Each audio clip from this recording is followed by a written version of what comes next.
에게 함께하기를 주님의 이름으로 축원합니다. 아멘. 시험을 기쁘게 여기라고 하는 제목으로 오늘 은혜를 나누려고 합니다. 야고보가 자기를 소개하는데 하나님과 주 예수의 종이라고 소개합니다. 그러면서 12지파에 흩어져 있는 지파에게 내가 이 서신을 보낸다 라고 말을 합니다. 너희가 세상 살아가면서 많은 문제를 당하거든 온전히 기쁘게 여겨라. 왜냐하면 믿음의 시련은 인내를 길러주기 때문이다. 아멘. 모든 면에서 부족함이 없는 성숙하고 준비된 사람이 되기 위해서 인내를 끝까지 성취하라고 이 본문이 이야기합니다. 그러면서 하는 말이 시험을 이길 지혜가 너희가 부족하냐? 모든 사람에게 후히 주시고 꾸짖지 않는 하나님께 구하면 하나님 반드시 허락해 주신다. 구할 때 꼭 기억해라. 믿음으로 구해라. 조금도 의심하지 마라. 의심하고 구하는 자는 바람에 밀려 요동하는 바다 물결같이 종잡을 수 없어서 하나님은 그 기도는 안 들어주신다 하고 이 본문이 우리에게 말합니다. 사랑하는 성도들, 여러분들을 주님의 이름으로 환영하고 축복합니다. 아멘. 야고보서는 우리가 알고 있는 예수님의 제자가 아닙니다. 예수님의 제자 야고보는요, 헤롯이라고 하는 왕에게 목배임을 당합니다. 그러니까 오늘 이 본문에 있는 여러분들이 알고 있는 야고보가 아니에요. 이 야고보서를 쓴 사람. 이 본문을 쓴 야고보는 예수님의 동생입니다. 혈육이죠, 혈육. 예수님이 돌아가실 때는요, 예수님의 동생들이 예수를 안 믿었어요. 잘 따라다니지도 않았어요. 서로 각자 플레이했는데 예수님이 죽고 부활한 후에 예수님을 믿었던 사람이 바로 야고보입니다. 앞에서 나온 야고보는 헤롯에게 죽음을 당했기 때문에 별 의미가 없습니다. 그런데 헤롯에게 죽음을 당하자 그걸 너무나 기뻐하니까 베드로를 잡아들였습니다. 감옥에다가 가두고 투옥시켰어요. 그리고는 베드로가 나오게 됐습니다. 그리고는요, 그 베드로는 예루살렘을 떠나면서 지도권을 야고보에게 넘겨줬습니다. 바울은 회심 후에 3년에 게바를 방문한 적이 있는데 예루살렘에 올라와서 하는 말이 있습니다. 내가 게바와 야고보 위에 제자들을 보지 못했다. 이 야고보는요, 초대교회부터 예루살렘 교회의 지도자로서 자리매김하고 있었음을 알 수 있습니다. 왜 야고보의 동생이 이 서신을 쓰게 됐을까? 도대체 이유가 뭘까? 이 서신을 쓸 수밖에 없었던 이유는 뭐냐면 믿음의 실천 때문에 그래요. 바울의 사람들이 전도를 많이 받았어요. 예수를 믿게 됐어요. 근데 이들에게 맹점이 하나 생겼는데 그게 뭐냐면 이론적으로는 예수님을 기가 막히게 하는 거야. 예수 믿으면 구원받는데 다 알아 다. 그런데 이 복음을 가지고 예수를 믿는 것을 이론적으로만 알게 됐고 관념적으로만 믿음을 갖게 됐어요. 그래서 야고보는 변질돼 버린 그런 신앙을 바로잡기 위해서 언뜻 보기에 믿음으로 말미암아 이롭게 된다는 사실을 어긋난 듯한 그런 행위를 강조하는 메시지, 참된 믿음이 무엇인가에 대한 가르침을 주기 위해서 오늘 이 본문을 쓰기 시작한 겁니다. 근데 이 야고보가 자기를 뭐라고 소개시키냐면 하나님과 주 예수 그리스도의 종이라고 합니다. 뭐라고요? 종. 여러분 이 종은 어떤 종입니까?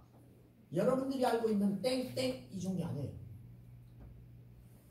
이 종은 주인과 하인의 관계, 높은 사람과 낮은 사람의 관계, 종속적인 관계를 이야기합니다.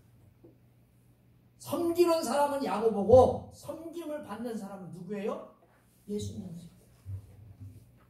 야고보라고 하는 예수님의 동생이 하는 말이에요. 동생이 뭔데요? 우리 형이요. 그 예수님 말이요. 우리 형이라니까? 우리가 말이야 마리아라고 하는 우리 어머니가 있는데 그 어머니가 우리도 낳고 그분도 낳았어. 그 우리 형이요. 너 그러니까 뭐 끝발도 있고 그러니까 너희들 내 말을 들어라. 이게 아니에요. 야고보는 철저하게 뭐라고 이야기하느냐. 하나님과 주 예수를 떼어놓지 않고는 말할 수 없으며 오로지 하나님과 예수 그리스도를 통해서만 자신을 이해하고 있다는 사실을 기억하시기를 바랍니다. 아멘. 야고보가 흩어져 있는 12지파에게 편지를 보냈습니다. 이 12지파는 이스라엘 전체를 말하는 겁니다. 그런데 유대인에게만 해당되는 말씀이 아니에요. 적게는 흩어져 있는 유대 지역에 있는 벗어난 유대인들을 말하는 것을 디아스포라라고 하는 단어를 써서 흩어져 있는 이라고 하는 뜻을 씁니다. 더 정확하게 말하면 예루살렘의 박해로 말미암아 흩어져 있는 그리스도인들을 가리킵니다. 여러분들 다 알고 계시죠? 스데반이 죽었어요.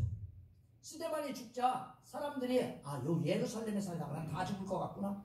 어떻게 합니까? 소아시아로, 여러분들이 아는 버가모로, 아시리아, 시리아로 막 흩어집니다. 그래서 흩어져 있는 유대인, 흩어져 있는 그리스도인, 바로 이것이 흩어져 있는 12지파에게 무난한다라고 하는 뜻입니다. 예수 그리스도를 구주로 믿는 모든 그리스도인들, 하늘의 소망을 예루살렘의 참된 보양으로 취함으로 모든 성도들에게 보내는 편지가 바로 오늘 야고보서입니다. 여러분 2절 말씀을 시작하면서 사랑하는 성도 여러분들과 저에게 이야기합니다. 뭐라고 말합니까? 내 형제들아. 야고보가 여러분과 저에게 내 형제라고 말합니다. 이 형제는 혈연 관계를 나타내는 말입니다. 한 어머니를 둔 혈육을 형제라고 이야기합니다. 히브리인들은요 한 동족을 형제라고 표현합니다. 그렇다면 우리가 어떻게 형제가 됩니까? 혈연 관계를 맺은 것도 아닙니다. 저와 여러분들은 옆 사람에 있는 사람들에게 형제라고 이야기합니다. 혈연 관계를 말하는 게 아니에요. 하나님의 새 백성들인 동료 그리스도인들에 대한 호칭입니다. 이는 유대 그리스도인들만 아니라 이방 그리스도인까지 포함하여 그리스도를 주로 고백하는 동일한 신앙을 가진 모든 자들을 형제라고 표현하고 있습니다. 이 형제들에게 뭐라고 이야기합니까? 너희가 여러 가지 시험을 당하거든 온전히 기쁘게 여기라. 여러분 여러 가지 시험을 당하면 여러분 온전히 기쁘게 여기십니까? 여기세요? 제가 다쳐보니까 승질이 바짝 나더라고. 여러분 감기만 걸려도 승질 나요 안 나요? 지금 이따가 바깥에 나가는데 돌뿌리가 걸리기만 하려고 해도 어때요? 승질이 바짝 나는데 뭔 여러 가지요. 한 가지만 와도 막 힘들어 죽겠는데. 사랑하는 성도 여러분, 너희가 여러 가지 시험을 만나거든 온전히 기쁘게 여기래. 지금 야고보는 성도들 여러 가지 시험을 빠지게 될 때 어떤 자세를 가져야 하는지를 명령하고 있습니다. 오늘 이 본문의 말씀을 야고보서를 집에 가서 쭉 읽어보면 이 야고보서가 108절로 이루어져 있습니다. 그 중에 58절이 명령입니다.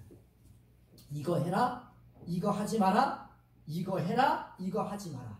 이런 식으로 58절입니다. 여러분 생각해 보세요. 108개에서 58이면 몇 가지? 50%예요, 50%.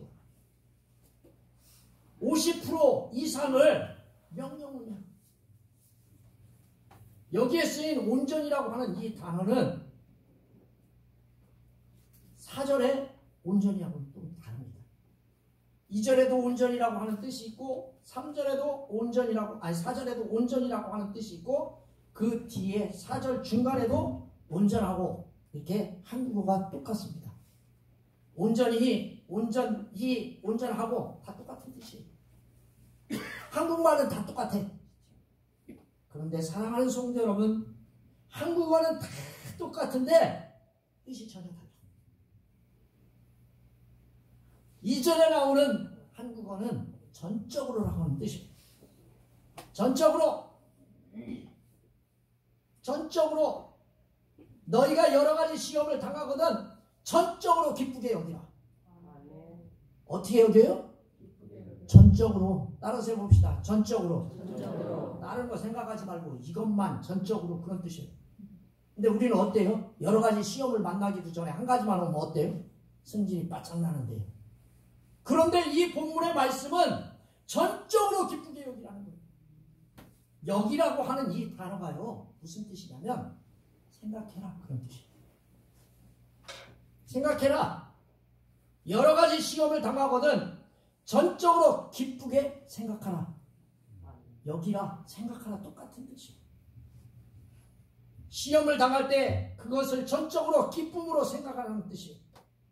고난의 시험을 절망이 아닌 기쁨으로 받아내는 저와 여러분 되시길 바랍니다. 아멘. 바꾸셔야 돼. 할렐루야. 아멘. 저의 생각도 바꾸고 여러분 생각도 바꿔야 돼. 할렐루야. 아멘. 여러분 노래도 있잖아. 바꿔야 돼. 여러분들이 이렇게 맨날 이렇게 살 수 없잖아요. 지지분 뽑고 맨날 똑같이 찡찡거리고 어렵게 살고 힘들게 살고 기뻐하지도 않고 좀 무슨 일만 생기면 막 그냥 짜증내고 언제까지 이렇게 샀을 거예요? 70, 80, 90, 100 백날 살아봐야 그놈이 그놈이에요. 사랑하는 성도 여러분, 꼭 기억하셔야 돼요. 너희가 여러 가지 시험을 당하거든 전적으로 기쁘게 생각해라. 이 시험은요, 유혹과 시련을 모두 포함하는 단어입니다. 여기 시련을 말해요. 이건 시련, 내적인 욕망에서 오는 유혹이 아니라 외부적으로 오는, 밖으로 오는 고난으로부터 시험을 의미해요. 이걸 시련이라고 하는 단어로 오늘 이 본문을 해석할 수 있어요. 여기 여러 가지라고 하는 이 뜻은 무슨 뜻이냐면 여러 다양한 형형색색의 시련이 오거든 이라고 하는 뜻이에요. 여기 당한다라고 하는 뜻도 참 이상한 뜻인데, 여러분 당하는 걸 여러분들이 억제할 수가 있어요? 어떻게 할 수 있어요? 시험은요, 우리가 일부러 오라고 또 하는 것도 아닌데 여러 가지 시험들이 애기치 않는 순간에 막 온다는 거예요. 와요, 안 와요? 여러분 내일 이따가 감기 걸릴 줄 아는 사람 손 들어보세요. 여기 있어요? 여러분 제가 다쳐보니까 나 다칠 거랑 꿈에도 생각 안 했는데 다치더라고. 닥치는 거예요, 닥치는 거. 그냥 자기도 모르게, 그것도 시험이 한두 번 오는 게 아니라, 어려움이 한두 번 오는 게 아니라 자꾸 반복돼서 와요. 이게 오늘 이 본문이에요. 2절 말씀을 다시 해석하면, 그리스도인들아 너희가 형형색색의 시련을 당하거든 전적으로 기쁘게 생각하라. 어렵죠? 아멘? 그래도 우리 이렇게 생각하셔야 돼. 할렐루야. 옆 사람과 인사해 봅시다. 생각합시다. 손은 뭐 주머니에요. 해봅시다. 생각합시다. 제가 요즘 이걸 안 했더니 성도님들이 다 이러고 막 그래요. 그래서 가끔가다 이것도 한 번씩 해야 되겠어. 여러분들에게 뭐 감자 주는 것도 아니고, 네? 사랑하는 성도 여러분, 왜 기쁘게 생각해야 합니까? 이유가 3절에 나와. 여러분 3절이 뭐라고 써있느냐면, 이는 너희 믿음의 시련이 인내를 만들어낸 줄 너희가 알리라. 인내를 만들어주는 걸 너희가 알기 때문에 그 시험을 기쁘게. 여기 시련은요, 앞에 나오는 시험하고는 또 달라. 아까 그 시험은 시련을 얘기하고, 이 시련은 시험과는 다른 건데, 그리스도인으로서 믿음을 지켜야 하기에 따른 시련이라고 이야기해요. 믿음의 시련은 3절에서 시련은 뭐냐면 아까 앞에는 믿음을 지켜야 하기에 따른 시험이라고 말했고 여기 믿음의 시련은 뭐냐면 금은을 뜨겁게 달구면 어떻게 돼요? 불 속에 달구면 어떻게 돼? 녹여지죠. 그게 진짜인지 가짜인지를 증명해 줄 수 있는 시험이 바로 이 오늘 말하는 시련이에요. 즉 여기에 나오는 시련의 의미는 그리스도인들의 믿음의 진리를 테스트하는 과정이에요. 더 귀한 것은요, 이것이 삶에서 한두 번으로 그치는 게 아니라 계속해서 되풀이 된다는 거예요. 아멘? 아멘. 아멘. 아멘. 따라서 해봅시다. 계속해서 계속해서 되풀이 된다. 되풀이 된다. 여러분 예배 드릴 때요, 조는 것도 계속 되풀이 돼. 믿음도요, 계속 되풀이 돼. 사랑하는 성도 여러분, 되풀이 되는데 이것이 반복적으로 닥치기에 자연스럽게 뭐가 생길까요? 인내라는 게 생겨요. 여러분 학교 다닐 때 그거 많이 쓰셨죠? 뭐 인내는 쓰고 열매는 달다. 뭐 그런 거 했었잖아요. 네. 그거 가면 집에 가면 고등학교 어디 뭐야 수학여행 갔다 오면 꼭 하나씩 갖고 오잖아요. 그죠? 명패 그거 생각나세요? 그 인내 말하는 거예요. 반복적으로 시련이 닥치면 뭐가 생겨요? 당연히 인내가 생겨요. 인내라고 하는 이 단어는 어떤 상황에서도 흔들림 없이 머물러 있는 거예요. 시련 속에서나 고난 속에서도 흔들림 없이 머물러 있어야 하는 것이 바로 인내입니다. 이렇게 하려면요, 금방 인내가 생길까요? 안 생겨. 지금 내가 시련을 당했어. 근데 이게 시험을 통과해서 금방 인내가 생기냐? 안 생겨. 금방 생기지 않아요. 근데 이 시련의 인내는 서서히 생긴다는 사실을 믿으시기를 바랍니다. 아멘. 아멘? 아멘. 여러분 공부하면 1시간 공부하면 그 다음날 시험 보면 100점 맞으면 얼마나 좋아. 근데 그렇게 돼요? 안 돼요? 안 돼. 열심히 공부해서 서서히 알게 되고 서서히 돼야 점수가 올라가. 그런 것처럼 인내도 똑같아. 서서히 생겨 이게. 그것도 인내를 만들어낸 줄 너희가 알미라고 쓰여 있어요. 계속해서 진행 중이에요. 확고한 인내가 단시간에 만들어지는 것이 아니라 서서히 성취된다고 하는 이 단어가 역시 말해주고 있습니다. 왜 중요합니까? 사전에 보니까 뭐라고 써 있느냐면 인내를 온전히 이루라. 이는 너희로 온전하고 구비하여 조금 더 부족함이 없게 하려 함이니라. 아멘? 아멘. 그래서 인내가 필요한 거예요. 아멘. 장터 가려고 인내가 필요한 게 아니라 지금 여러분 내가 장터 이야기하는 게 아니에요. 양천 장터 인내 그거 이야기하는 게 아니에요. 사랑하는 성도 여러분, 4절 말씀이 온전히 인내를 이루라고 했어요. 인내를 온전히 이루라. 너희를 온전하여 구비하여 조금 더 부족함이 없게 하려 함이니라. 3절의 말씀은 인내가 믿음의 시련을 통해 형성된다고 했어요. 그렇다면 성도는 어떻게 해야 합니까? 인내를 온전히 이루어야 될 줄 믿습니다. 아멘. 성도는 인내를 이루도록 노력해야 돼요. 따라서 해봅시다. 노력합시다. 노력합시다. 그것도요, 쬐끔하는 게 아니라 적극적으로 하셔야 돼. 할렐루야. 아멘. 여러분 상추밭에 상추 따라가는데 주인이 적극적으로 따요? 오늘 떼우고 내일 또 딸라고 따요? 어떻게 따요? 근데요, 옆에서 일하는 사람은 내일 또 따주세요. 왜? 똑같은 돈 똑같이 주니까. 오늘 11개 땄으면 내일 12개 따야 되는데 12개 따요 안 따요? 절대 안 따. 10개 반을 따면 땄지. 안 그래요? 여러분 같으면 그렇게 하겠어요? 안 하겠어요? 똑같아. 그런데 인내는요, 그게 아니야. 온전히 이루라고 하는 이 말은 만들어 내어야 한다고 하는 인내의 열매를 맺기 위해 부단히 힘쓰고 노력해야 한다는 뜻입니다. 여러분 4절 말씀을 보니까 온전이라고 하는 말, 온전히는 끝까지 이르도록 해야 한다는 의미입니다. 목적에 도달할 수 있도록 하는 의미입니다. 말씀해 보니까 인내를 온전히 이루라고 되어 있어요.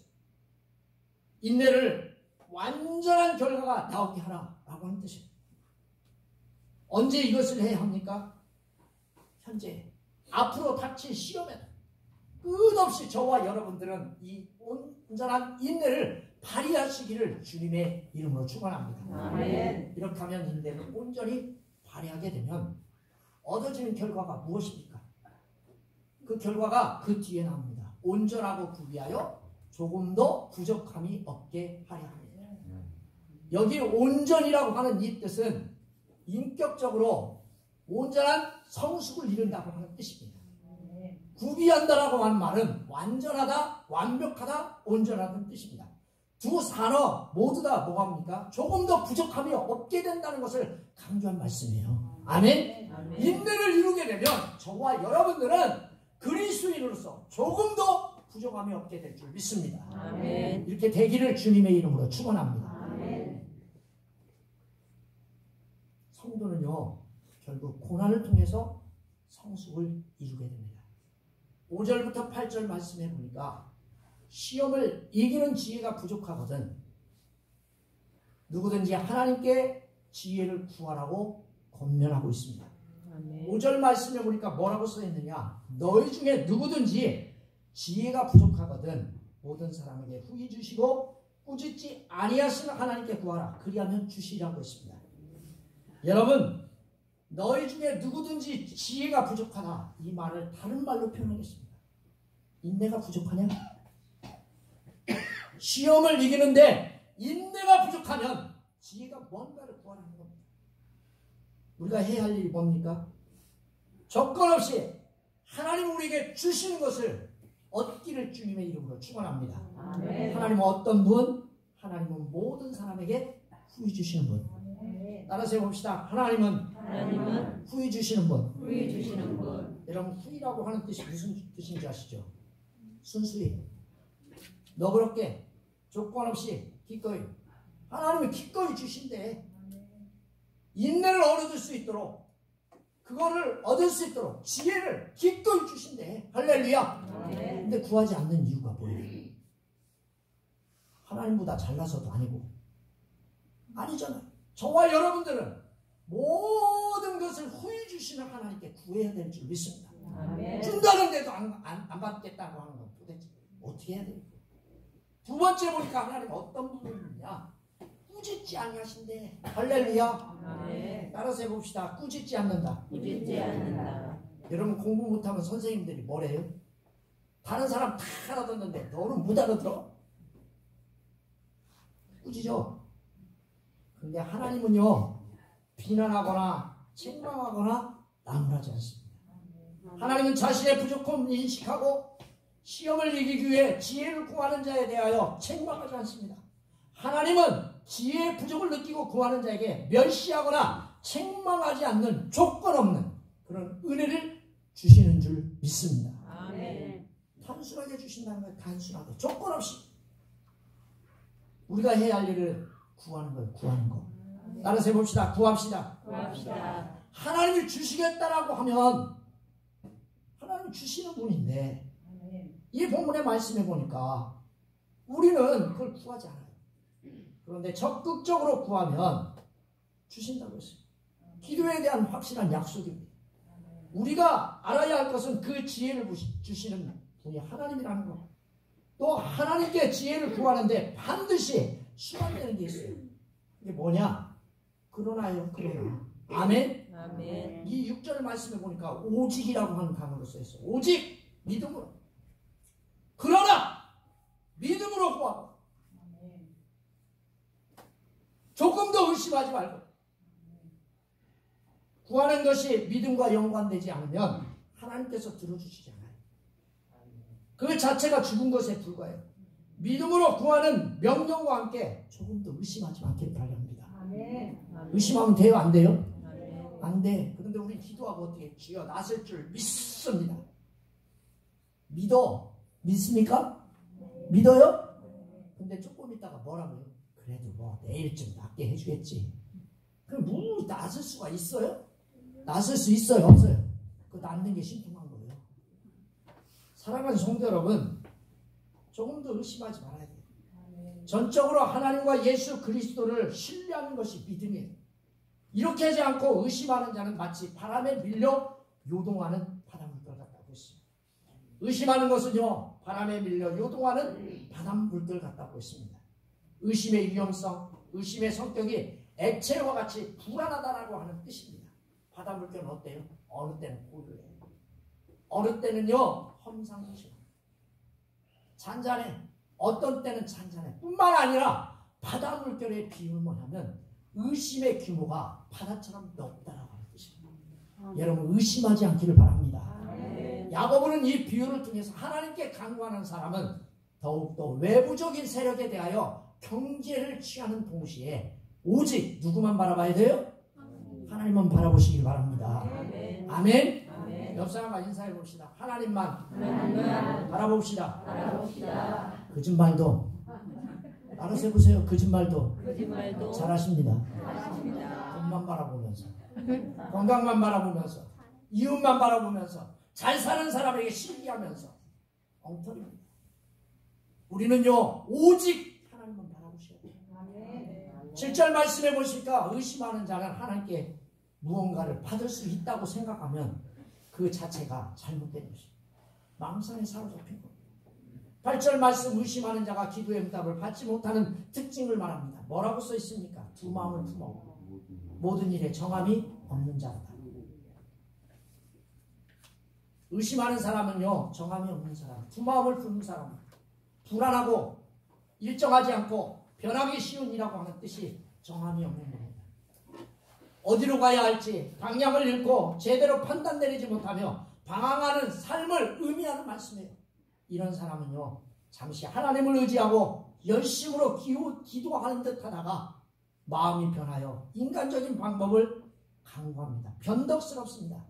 이런 사람은요 하나님이 후히 주시고 꾸짖지 않는 분이지만 어떤 응답도 받지 못함을 믿으시길 바랍니다. 아멘. 사랑하는 성도 여러분, 시험을 기쁘게 여기려면 그 시험을 통해 우리에게 유익을 갖다 준다는 사실을 기억하시기를 바랍니다. 아멘. 그 시험을 통과한 지혜가 부족하거든 하나님께 구하면 주시는데 후이고 주시고 꾸짖지 아니하시니 의심하지 말고 하나님께 구함으로 받는 사랑하는 성도님들과 제가 되기를 주님의 이름으로 축원합니다. 아멘. 기도하겠습니다. 살아계셔서 역사하는 하나님, 시험을 기쁘게 여기는 그리스도인이 되게 하시옵소서. 아멘. 예수 이름으로 기도합니다. 아멘. 찬송 부르겠습니다.